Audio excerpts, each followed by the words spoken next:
Obviously use QB sneaks since you've been here. Not that often, but you used them. I'm just curious to get your philosophy there. It's not obviously not a sure thing. You guys stopped Notre Dame when they tried to do a quarterback sneak. Just kind of what's your philosophy on QB sneaks in general, and why maybe don't you use them that often?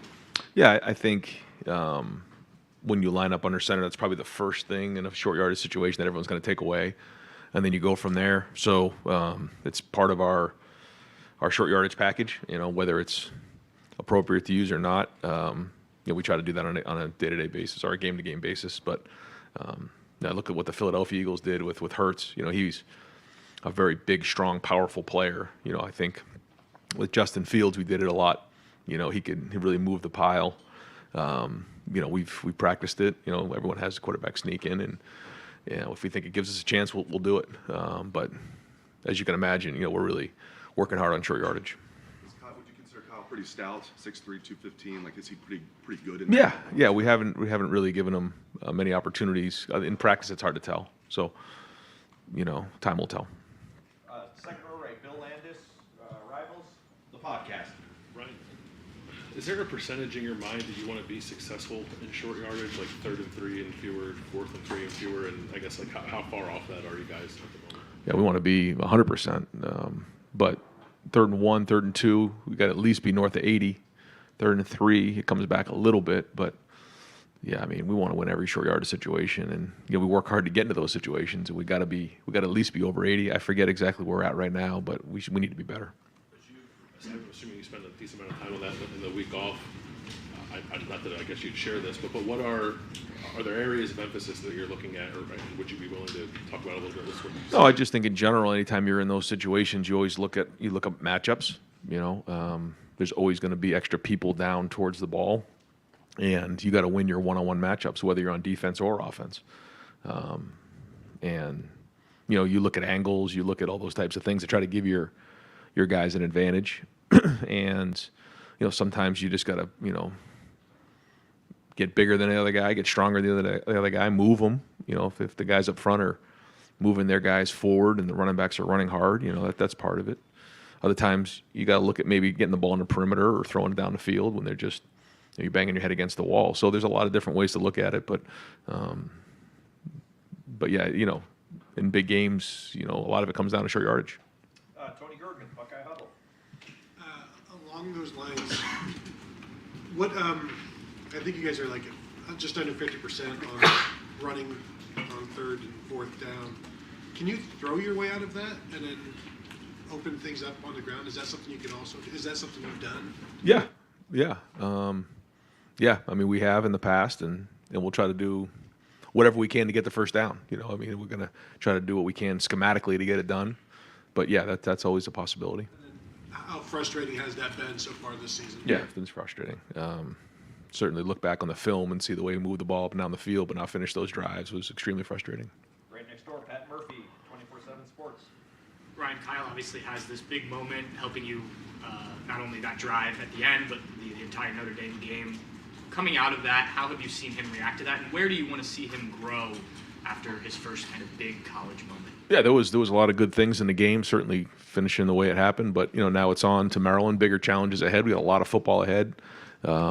And he's got to grow. He's got to get better in a lot of different areas, just like everybody else. But good to get that experience. But yeah, we all need to be more efficient. We need to finish drives off better. And there's a lot of plays that he wish he had back the other night. But now we're moving forward. We're after the bye week. We've addressed all those things, and now all the focus is on Maryland. His trajectory feels similar to Justin and CJ. I feel like sometimes we think about the end product. Maybe we don't look back at it kind of how. I'm sure you do. How is he? It's only a couple games. I don't think we can, leap to judgments. If we don't have that drive at the end of the game, where does that put him? But we did. So now where does that put him? You can't ride the roller coaster of that, good or bad. It is what it is. There's things that we got to get better at. There's things we're getting better each week at, but you can't.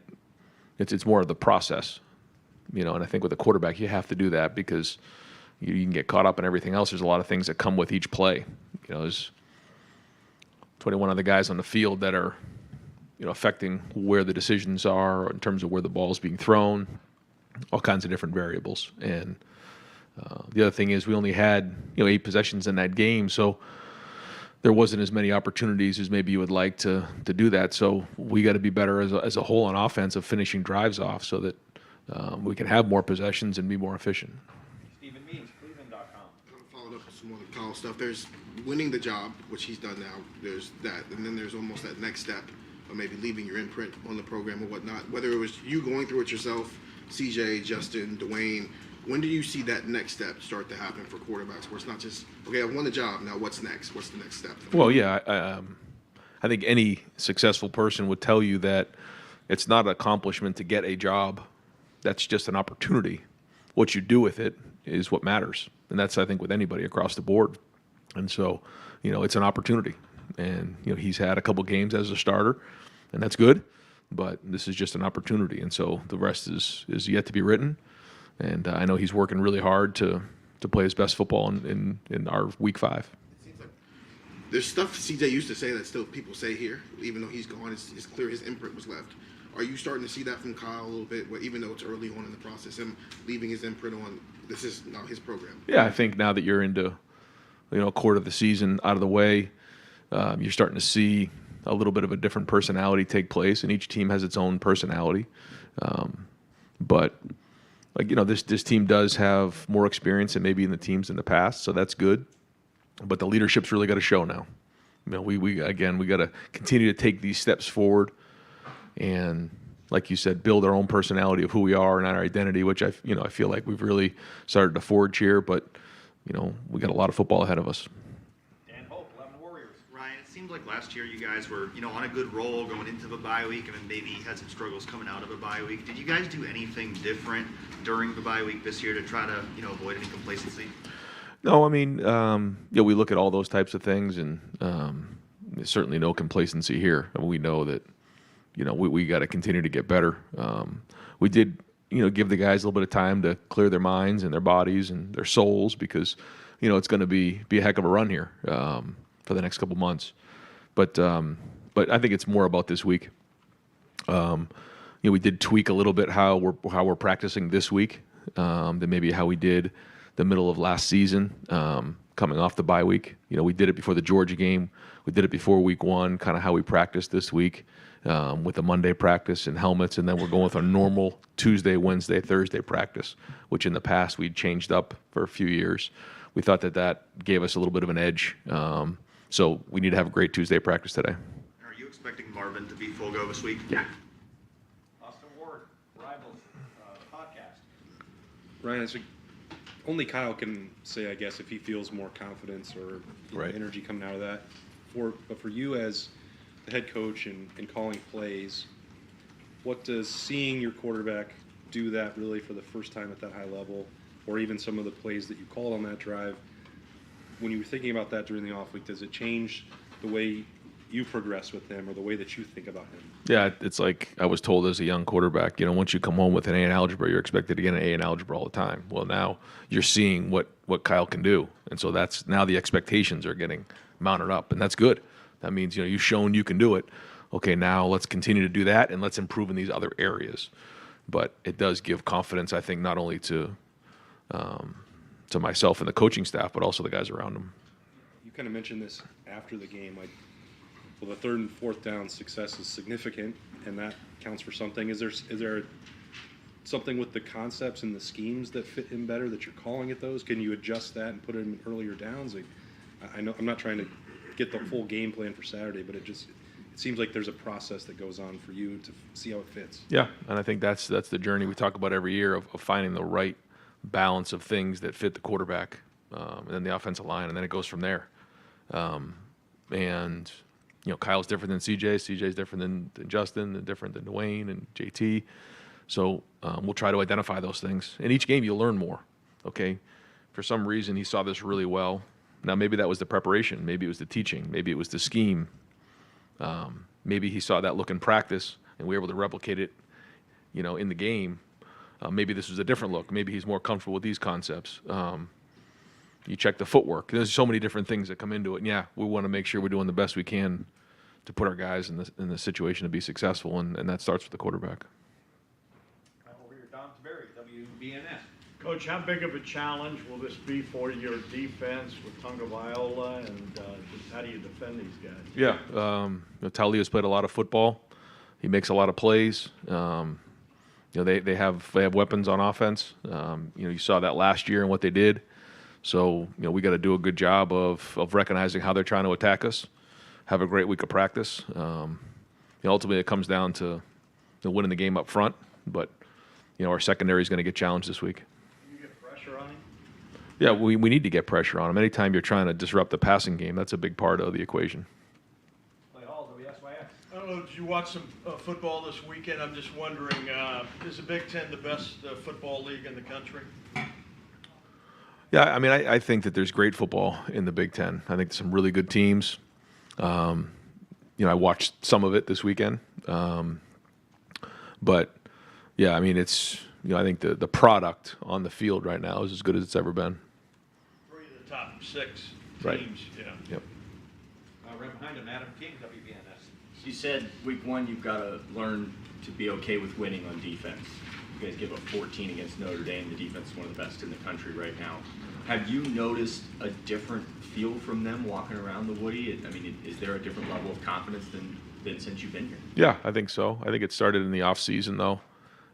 It's hard to talk about that when nobody else sees it, but when you see it every day in practice, there's just a confidence that builds over time. When good's going against good, you know that if you can score on our defense, or if our defense can stop our offense, on both sides, you're going against really good people, and that builds confidence within the building. But now you're starting to see it on the field. Far left, Joe Nugent, WCMH. Statistically, Maryland's defense has been really strong. What stands out about that unit? Sound, strong up front, athletic in the back end. They've replaced some really good DBs last year with more good DBs. I think the safeties are playing well. Corners are excellent. Linebackers are more experienced this year, playing faster. He's recruited some guys up front. So, they're very sound. They don't give up a lot of big plays and create turnovers. Right in front of him, Whitney Hardy, WCMH. Right on the other side of the ball, the offensive line's only given up 3 sacks this year, and Talia is just playing out of his mind. So how important is it to try to get pressure on him, to try to prevent those explosive plays that Loxley has made it clear that's what they want to do? Yeah, and he does a great job and has done a great job. So it's a big challenge to our defense to do that. Challenge to our D-line. We're always trying to get a pass rush. We're always trying to avoid big plays. That's not new, but to your point, it is a challenge because that's something they do very well. Joey Kaufman, Columbus Dispatch. Ryan, you've mentioned at times that your team's bracketing Marvin in coverage. How much more frequently is that happening this year versus last year? Trying to get some kind of better perspective on that.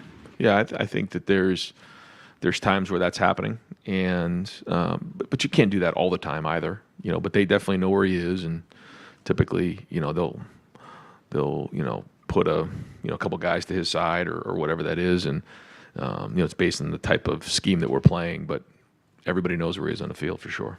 Do you expect teams to continue to do that throughout the season? Considering the way Mecca's played this year, it would seem teams might be more honest, but that seems to be the way it keeps going. Yeah, I mean, when we get that style of defense, we have to make sure that we're creating as many explosive plays in the other areas and attacking the defense where the coverage isn't. And I think to your point, you're talking about bracket coverage in particular. You got to find the one-on-ones, and we got to win the one-on-ones in those situations. But then there's also things on first and second down that you might see, and whether it's running the ball or finding a matchup at another position. The more we do that, the more pressure it takes off Marvin. Spencer Holbrook, Lettermen Row. Ryan, you talked at different points the last couple of months about not putting too much on Kyle as first-year starter. Do you feel like you guys are past that point now that you've seen him in a big-time environment and winning a game like that? Do you think you're past the point of we can't put too much on him? Has he reached that level? I think we took a step in the right direction, but I think we're still building, and we're still growing, and we're still a work in progress. In that same vein, do you think that, I know that you guys had the 61-yard run from Travion to score a touchdown, but do you think you need a little bit more right now in the running game other than that one run? you weren't great per carry. Yeah, I mean, we always want more in a run game, always. But like I say, all the runs count, so you can say, well, you can take out a couple runs, but that run count. So that was a big one. But we certainly want to be more efficient in the run game. Right next door, Cameron T. Robinson, the Athletic. Brian, a month into this year, I mean, this season, have you seen, is the growth of the offensive line at the pace you expected it would be at in preseason? Always want them to be better. I mean, there has been progress made. We've seen that for sure. But again, we're challenging everybody on our team, coaches, players, everybody's got to get better. And if we, going to win, this weekend, start with this weekend against Maryland, we all have to play better. We have to coach better across the board. I think I've said this to you guys before. Like, you have to upgrade every week, and this needs to be Ohio State 5.0. It can't be the same team that was there last week or 2 weeks ago. I mean, that game is long gone. We got to get better this week. So the offensive line is no different. Andrew Gillis, Cleveland.com. Brian, you've got quarterbacks kind of all over the roster from all over the country. Is there a difference that you've seen from when quarterbacks enter the program and maybe even today, stylistically, philosophically, how they approach the game when they enter as freshmen? Yeah, very different. Everybody's personality is extremely, even like the guys in our room right now, the 4 guys we have, there's all completely different people, all from different parts of the country. All have a different personality, but we pretty much coach them all the same. Right in front of him, Dylan Davis, Delaware Gazette. When you had a chance to evaluate where your team's at during the bye week, I guess just curious what your thoughts are about where they are, and do you hope to be further along? Are you comfortable with where they are right now? We're 4-0, but there's all kinds of areas that we want to improve on. You can imagine that. We got to get better, and that has to do with practice and getting on the field and doing it. So we want to be more efficient and execute better on all 3 phases, and we got to continue to upgrade. So the goal is to be 4-0. We're 4-0, so that's good, but there's still a lot of areas of improvement. I'm just curious about the bye week, the timing of it. I know there's a lot of different reasons why a bye week may fall in a good spot or a bad spot. Just your feelings on where this bye week fell with the coming up to Notre Dame. When would you have liked to carry that momentum in, or is it good to be able to come up for Brad? Both, yeah. We'll see after Saturday, after the game, and get a feel for what that was and how we did. There's parts of me that like a little bit of a mental break and a physical break, but there's part of me that wants to just keep playing and continue to build the momentum. But we'll get an idea on Saturday how we've come out of this. Andy Backstrom, Lettermen Row.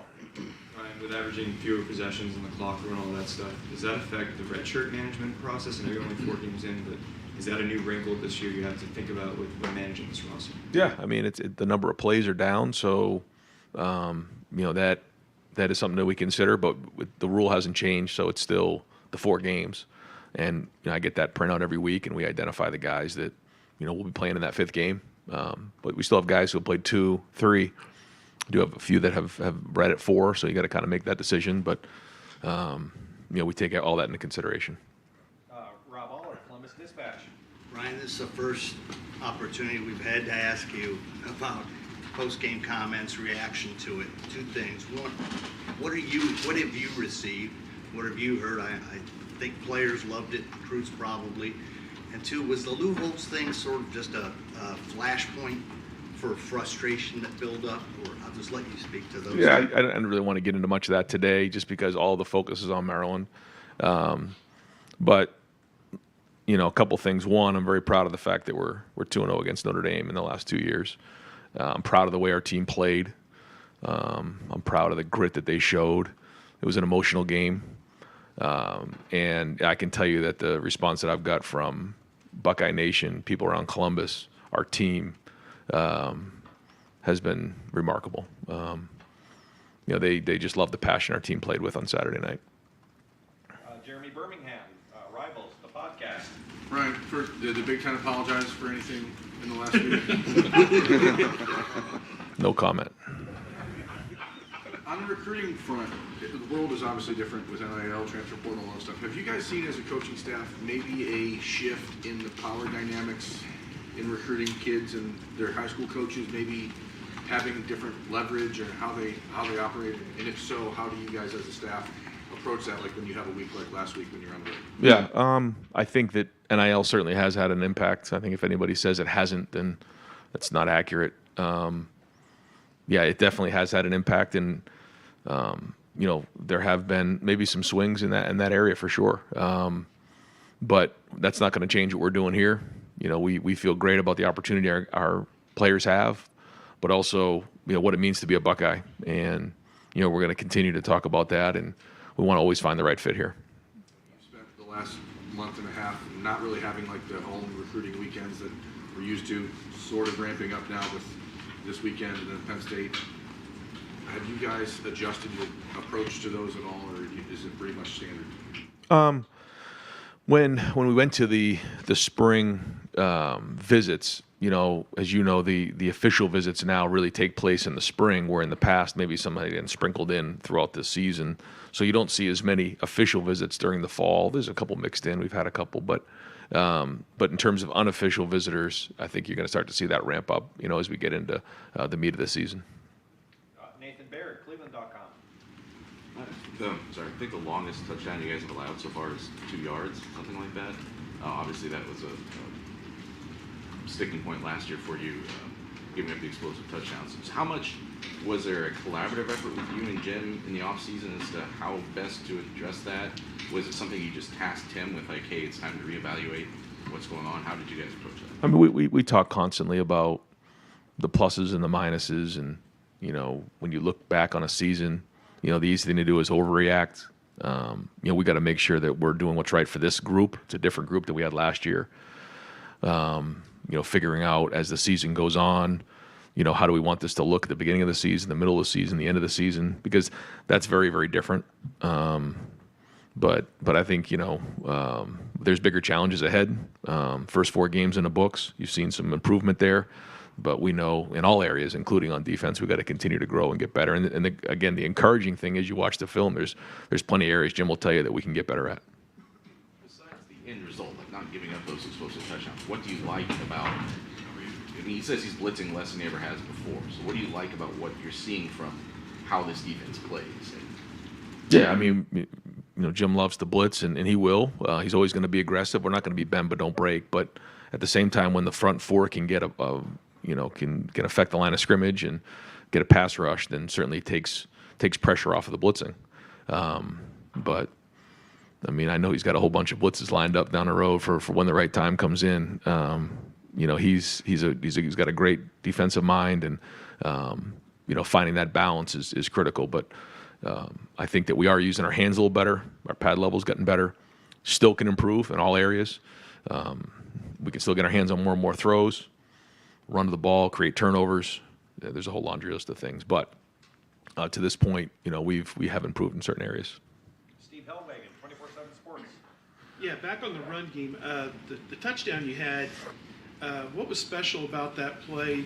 Was that something different that maybe you hadn't shown, or was that looked like the right side of your line hit their blocks coming around, and Marvin sells out on his aspect of it, and as the phrase goes, just give him a crease and he can get it. Just what happened on that play? Yeah, the play bounced. The defensive end came down really hard on Matt Jones, but Matt Jones stood his ground there. And when the end man line of scrimmage sets the edge that hard, he runs a risk of the ball bouncing. The ball did bounce, and once Trey found himself outside of the box, at that point there was really the safety in the corner. We've been really working hard, and Brian's been working hard with the wideouts about blocking, because that's a gain of 10 or a touchdown. Marvin made the block, put himself in there. He actually got rolled up on that play, but he put his body in front of it, and that was the block that sprung him. For Travion, I thought he did a really good job in open space. We work hard on open field running, and that safety really never got a chance to touch him. And then once he broke free, you can see what a home run hitter he is and was in that play. So, that was a huge play for us. It was just a one-play drive. I know you don't like this, but let's take that one out. You had 64 yards on the other 24 carries, the other 24 attempts. What can you do to even that out? What did you work on to make it a little bit more consistent and get it 4 or 5 yards a carry? Yeah, those are all the areas that we're watching to see. What is it? Is it the scheme? Is it the running backs? Is it the offensive line? How are we fitting it? And just like any time you're not hitting the run game, it's like, ooh, one play here, one play there, one block here, one block there. Now, as we all know, you got to give the run game a little time to take effect. And then when it does, you start to wear teams down. You can start to, those runs of 3 and 4 turn into 5, 6, 7, and then it can turn into explosive plays. We've got to start faster, and we got to be more efficient in making those runs early on, 4, 5s, and 6s. That's the challenge, because we're not getting 75, 80 plays like we used to, and that matters. So we got to be better, especially in the first quarter. Far left, Jared Smalley, WCME. Hi, Ryan. Back to pass rush. It's one of those double-edged sword things. Everybody says, hey, you got to play your best guys. And you play your best guys, and you go to the end of the game, you look at Jack and JT played every snap. And it's a long season, and you worry about those kind of things too. How critical is it for you to not only establish your rush, but to get depth with your rush and get those guys cycled in a bit more and take the workload down a bit? Yeah. I think, those guys are becoming, warriors. That we talked about this going into the season, that they're going to have to they're going to carry the water up front. And that means taking on the majority of the body of work up there. Now, the more we can get guys in there, the better off we're going to be in the long run. But, I was proud of how many reps they played. And, it showed up, though, because even in that last play, even though JT's in the whole game, you say, well, he's been playing a lot of football. He made 2 giant plays in that game. And that was big. That was big for not only just, our team, but just for him and the confidence that I can handle this many snaps in a game. But to your point, the more depth we can play with, the fresher we can be. There's a fine line there. Bill Landis, Rivals, the podcast, or did I already call you? Thank you. Appreciate it. Doug Maurice. Ryan, you said the defense isn't going to be bend, don't break. Why not? Well, because we always want to be aggressive. We're a style of defense that always wants to be aggressive, but at the same time, we don't want to give up explosive plays. So that's the give and take of it all. But we are. There's times where, if they get a first down, we're okay. We'll make them drive the entire field, but that mentality is not what we want on defense. We're going to be aggressive. We're going to get in your face. We're going to get after you, but also not give up big plays. You have a lot of things as a head coach to consider. There's a lot. College football is a huge sport, and there's a lot of people talking and writing about it all the time. How does a head coach consider when to respond to something, when to say something on behalf of a team, when to let something go and not get involved? Because I would imagine, there's 100 things that you could comment on, and head coaches don't do that. What's that discussion like for a head coach to figure out when to say something, when not? You have to execute a lot of patience. You have to bite your tongue a lot. That's part of the job. But sometimes when, your team, reaches a certain point, sometimes, you got to do what's right for the guys on your team. And, finding that balance is the art of being a coach. But yeah, to your point, there's a lot of times where you just have to, take the high road, and that's going to be done the majority of the time. But I also know that it's Ohio against the world, and that's part of the job. Our guys also know that there's certain time where you gotta stand up for what you believe in, and we're focused on Maryland, so that's behind us. But I also think there was a lesson learned for our team. Bill Rabinowitz, Columbus Dispatch. Not to belabor the pass rush, but I'll belabor the pass rush. You have 5 sacks. I know sacks are not everything, but are you content with the amount of pressure, the disruption that the pass rush is causing, especially with Talia this week? That's going to be crucial. Just kind of what's the status of the pass rush? Yeah, I thought we went against 2 really good tackles a couple weeks ago. Watching that and evaluating that, I thought there was some good pass rushes in there, and we were close. I think this week gives us an opportunity again to see where that goes. There's times where there's run stunts going on that maybe it's not as much of a pass rush, and but our goal when the quarterback's dropping back, obviously it is to pressure, hurry, and obviously sack them. silly little question. At the end of the Notre Dame game, you kicked the extra point. Some people said, should have just taken a knee on that. Have you thought about that? Yeah. If there was an untimed down, I was going to take a knee, but with 1 second, I just felt like, you want to kick the extra point. Just who knows what could possibly happen, right? You just never know. With the kick, I don't know. I felt like it was the right thing to do with time on the clock, just to kick the extra point. But I guess you could come up with a crazy scenario where there was a kickoff and. Turned an extra point for 2 points. No, I know, and I felt like at that point, if we can't kick the extra point, we don't deserve to win. But I felt like, with 1 second on the clock, the right thing to do is to kick it. But I'm sure there could be an argument either way. And we'll wrap up with Tim May on 3. Close enough. Thanks, Jerry. Just a real quick follow-up. Did you get A's in trigonometry? No. Okay. B plus. Number 2, do you have Peacock? Yes. Okay. You understand there's a stir going on out there, right? Actually, no, Paramount. I think I have. I don't think I have Paramount. Peacock. Yeah. You'll get Peacock, yeah. Because of Yellowstone, I had to get it for Yellowstone. I think Yeah. I got it on Peacock, so there you go. Yeah. Joey Bosa in 2014, Ohio State wins a double overtime game at Penn State, hard-fought game, and he said right after that game that team he felt that team take a step, meaning from a confidence standpoint, competitive standpoint, and stuff. Have you sensed that around the building that this team has a different, kicking its step, so to speak, coming out of a game like that? Yeah, I think so. I do, but that's going to show itself on Saturday against Maryland. But yeah, I think coming off that field and I do. That's why it's kind of, like I was saying before, it's good to get some rest. Kind of wanted to keep that momentum going, but yeah, I think a lot of guys gained a lot of confidence coming out of that game.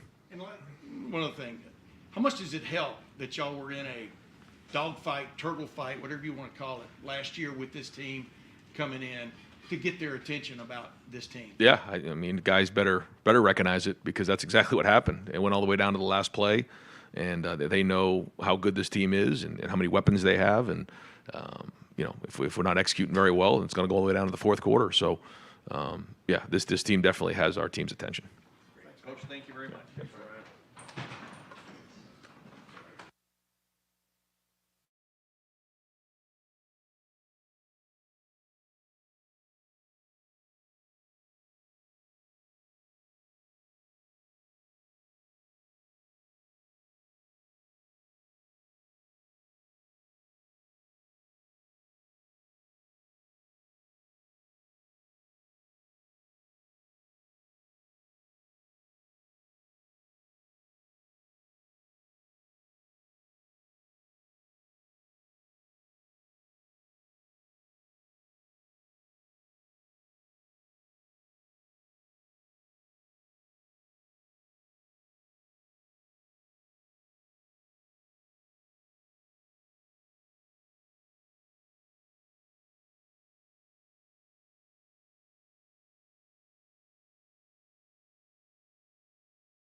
Coach, thank you for your time. We'll open up the floor.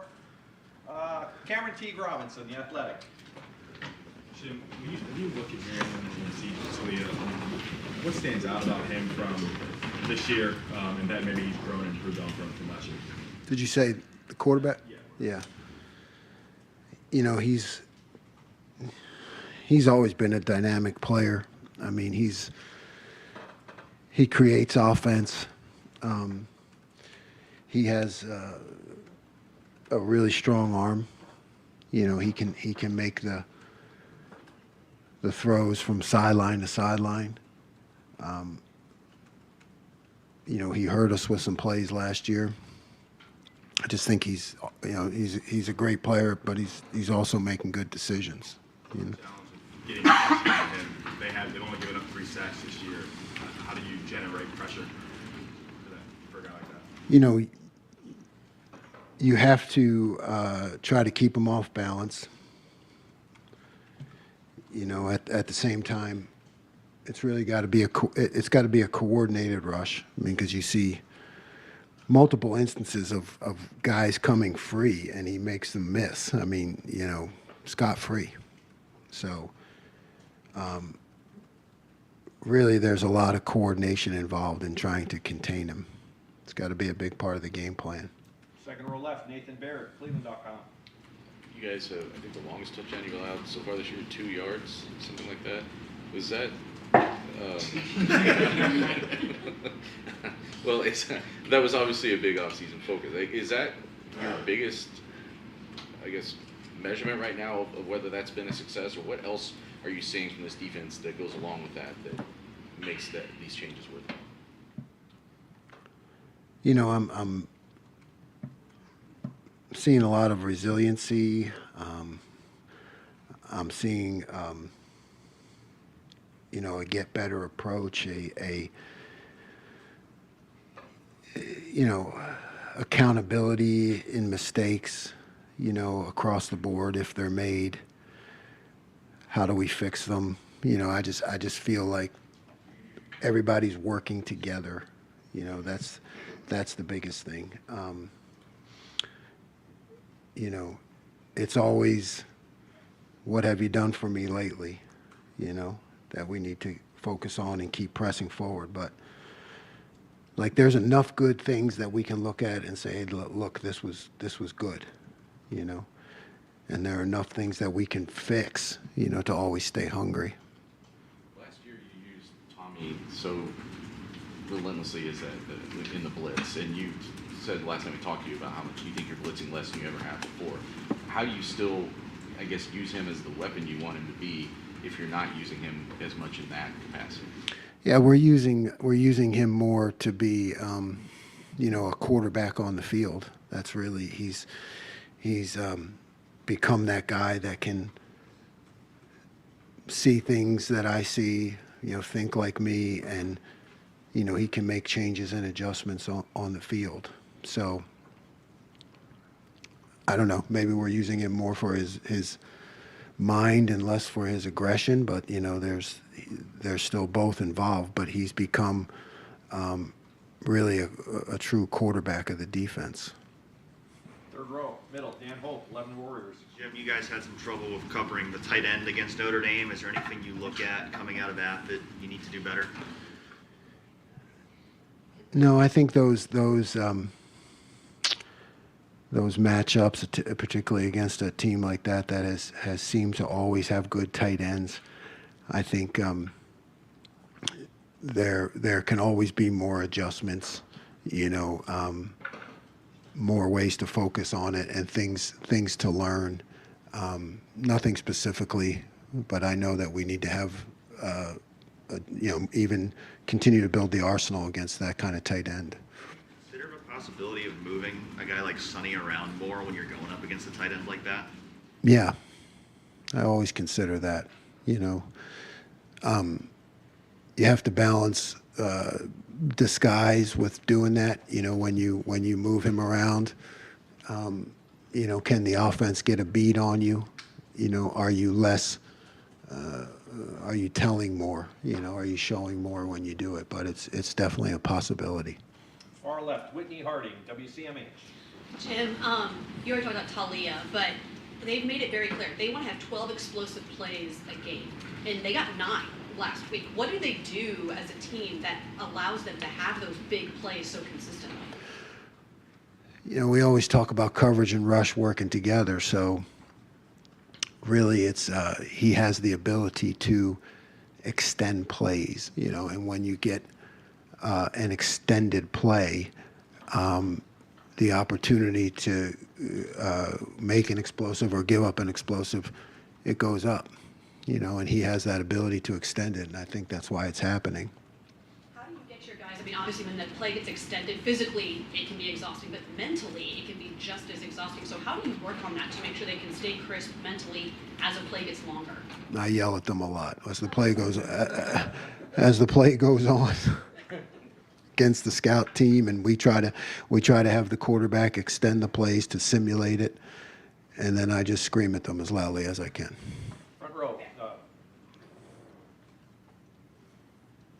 Bill Rabinowitz, Columbus Dispatch.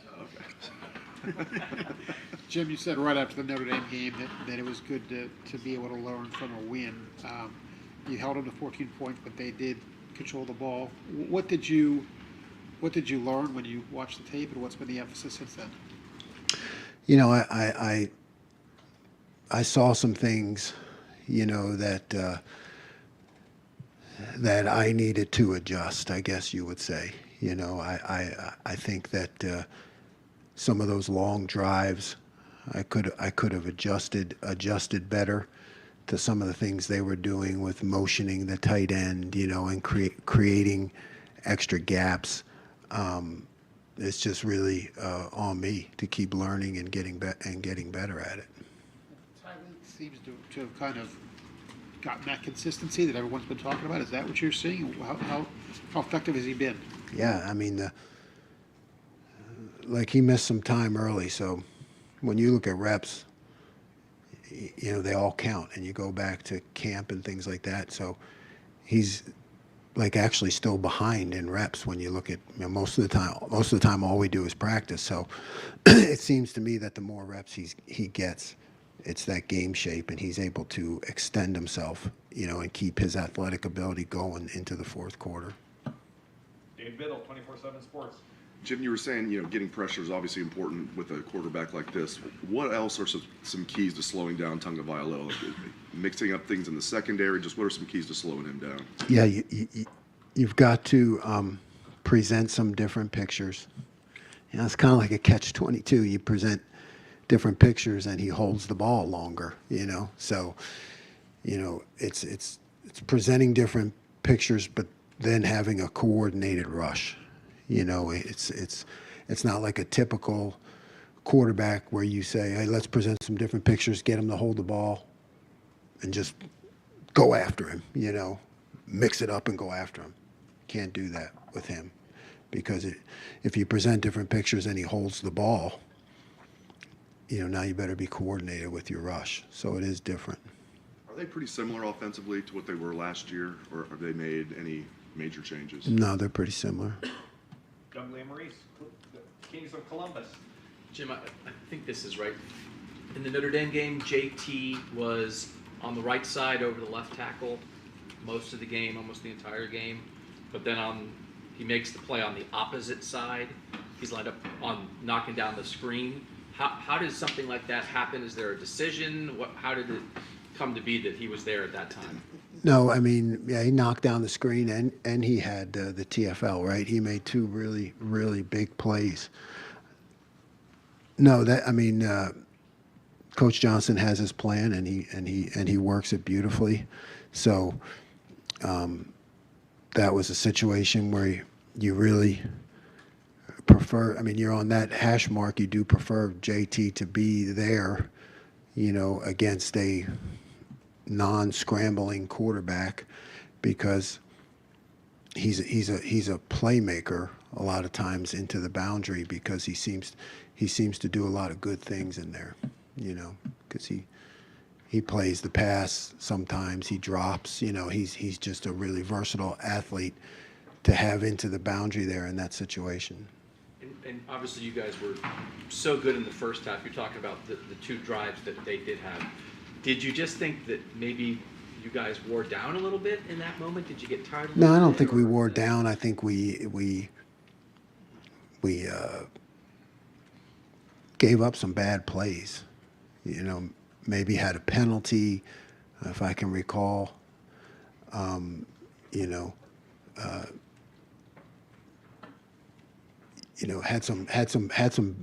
Had some bad plays. And like I said, I think I learned a lot from it too, in terms of adjustments in the running game that we need to make. Front row right, Austin Ward, Rivals, the podcast. Jim, you can find numbers that say that the pressure rate has been better than most throughout the first 4 games, or you could take some and say, well, the sack total is pretty low. They're not getting to the quarterback as much as they might want. If you're evaluating this, what's the metric that's most important to you? Winning 3rd down, winning 4th down, and limiting explosive plays. That's the most important thing. So we seem to be on a good track with that. We want to keep that up. Everybody loves a lot of sacks. So do I. I think when I was younger, I was probably driven more by that. Like, how can we get more sacks, more negative plays? But the bottom line is eliminate the explosive plays, win on 3rd and 4th down. So that's what we got to continue to focus on. You mentioned this, you called it the coordinated rush a few times. In your mind, what does that mean to us amateurs on the outside of coordinated? I can't tell you that. I could tell you, but I'd have to kill you. That's a secret. That's a secret. Okay. We'll talk about it after the season over a cigar or something. Yeah. Deal.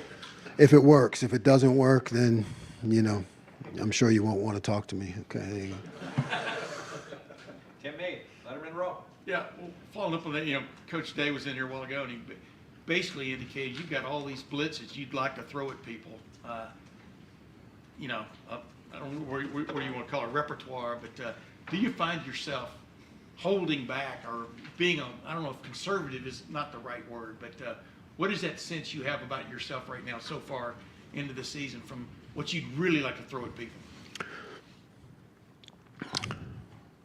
Yeah, the honest answer is yes. Yes. But what matters is what works. You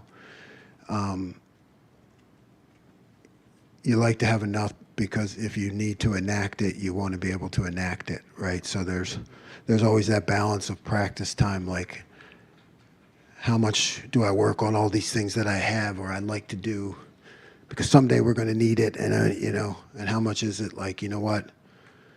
Stay on course, stay with the plan, limit the explosive plays, win 3rd and 4th down, so yes, but the answer is yes. It's a constant battle fought just by myself somewhere. Yeah, that's it. Voices in your head. Yes. And one other quick, like JT, like you just touched on a minute ago, there are players that come along that, man, in a moment in a game, you might not have even heard their name called, but suddenly, what is that like to coach a player, I guess, like that? You know what I mean? Can you count on that? But then a lot of times he comes through. You understand what I'm saying? Yeah, yeah. It's Coach Day talks about it all the time. It's that competitive excellence, stepping up in the most important moments, I don't know that you coach that as much as you just have faith in it. He's a guy that has shown to do that, right? And a lot of times it's exactly goes back to your last question, I spent a lot of my career trying to call guys into things, and with a guy like that, you just gotta let him play and just believe that he's going to show up when the moment counts the most. 4th row middle, Tony Girdman, Buckeye Huddle. Jim, obviously there's only so many hours in a day, but when you're playing against a quarterback that has been around forever, how does your week change? How does that change your week in that preparation? Well, this has been good because we had the bye week, right? So you can get ahead. When you can get ahead, sometimes there's a tendency to put more in, but really it's about coming up with a few things and working them over and over again. So I think the increased repetition when you play a quarterback like this is where you can benefit the most. Steve Hellwagon, 24/7 Sports. Yeah, Coach, you had a package for Cody Simon. Looked like he got in a series or two on each side in place of Chambers, and then they played together for just a few snaps. Just if you can, without giving away too much, just a little bit about how you deployed him, why you deployed him, and he did make a play there on the fourth down. Yeah.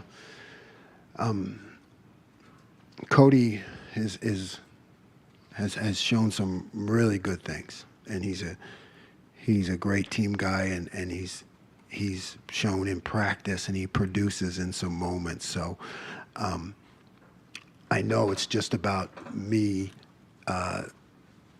just like you said, trying to be, I don't know if it's even creative. It's just trying to put him in spots where you can count on him, and so that's just things I look at every week, how to get him on the field. Joey Kaufman, Columbus Dispatch. Jim, I think Notre Dame maybe threw Denzel's way like one time. When you have a corner who's covering that well, where teams are respecting him in that way, what does that do for defense? Oh man, it's just it gives everybody confidence. Denzel is really playing at a high level, and when you scheme up the coverages, and you can just count on him and kind of take that out of the equation, it allows you to do some other things, with the other guys. And but it's just it's a great thing for the defense and I think the team when you got a guy playing like that. As far as in the Notre Dame, the defensive end, you had JT and Jack not coming off the field for any snaps. How unusual that is? What led to that sort of happening in the game? What was just the flow of the game, tight game, 60-something plays? Yeah, all of that. Yeah, it's a tight game. It's a matchup game. It's the plays, the way the game has changed, how many less plays. You just have more of an opportunity to let your best players play. And less substitution in that case, it can be good for us, to keep those guys in there. But it's a balance. You always have to look at it. Got time for just a couple more. Bill Landis, Rivals, the podcast. Jim, you guys stopped them on a quarterback sneak where they tried to sneak out the side on you. Just, I guess, generally, what are the challenges of defending a quarterback sneak? And I don't think you guys have seen a team that tries the one where you just push the quarterback across the line, but do you have any thoughts on that way of going about it? Yeah, I mean, you have certain calls that you make, and my hometown team, right? They've made that famous, and Notre Dame had actually showed it with a different guy running it, right? Like was it a tight end or something like that? So that was new to try to have the quarterback run it, but you try to do the push inside, and you see Tommy like kind of Palomalu over the top. But part of that plan is you always have to have the escape hatches. You got to have those escape hatches. The guy to get out, and that one worked out perfectly. It really did. I mean, Sonny went right to the escape hatch, which was awesome.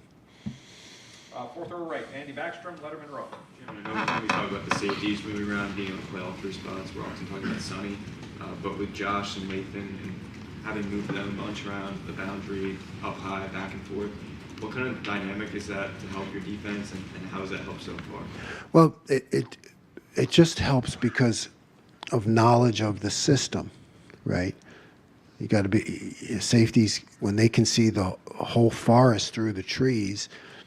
Then they know what's going on, and they play some over there. They know what's going on that side, and they just have a better understanding of the entire defense. And that's what you want your safeties. You want your safeties to really understand all the details, no matter where they're lined up. And I think when you can move them around a little bit, that helps. It just helps their learning.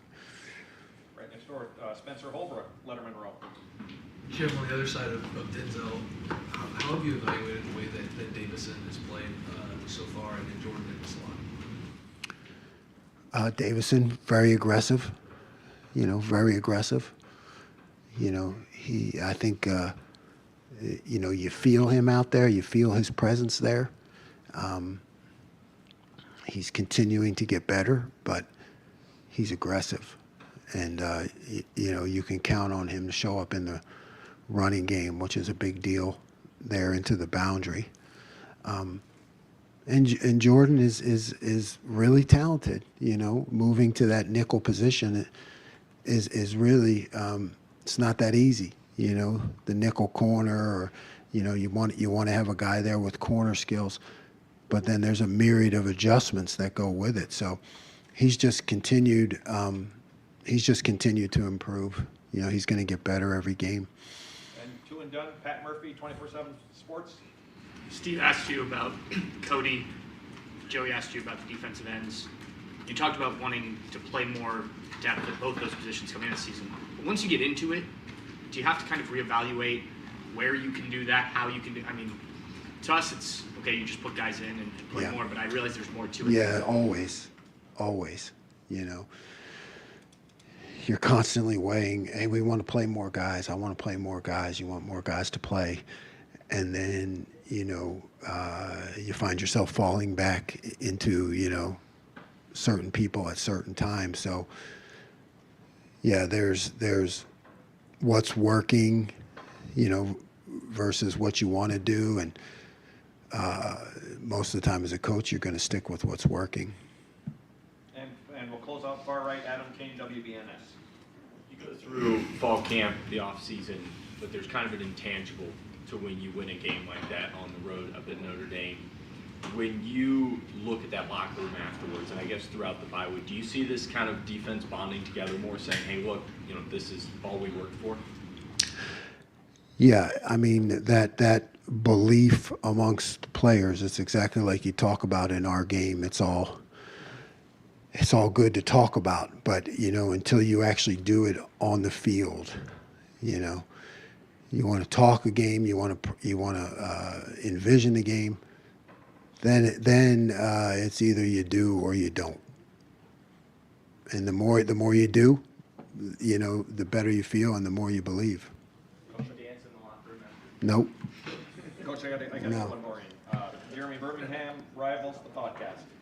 Jim, because Steele and Tommy have been so reliable and so good, whenever they have a game that maybe looks off, I think it stands out to people maybe more than other guys. Was there something specific that Notre Dame was doing that made them look so out of place at times, or is that a consistent issue with the more physical offensive lines getting to them? Yeah, how do you break that down? you're right on. They, really good offensive line, and a premier opponent, and they can play better. They both know it, and like I said, it's when you win a game like that, you can learn a lot from it that'll help your growth overall. So it's going to come around again. And they'll be better. Coach, thank you very much. Thanks for this.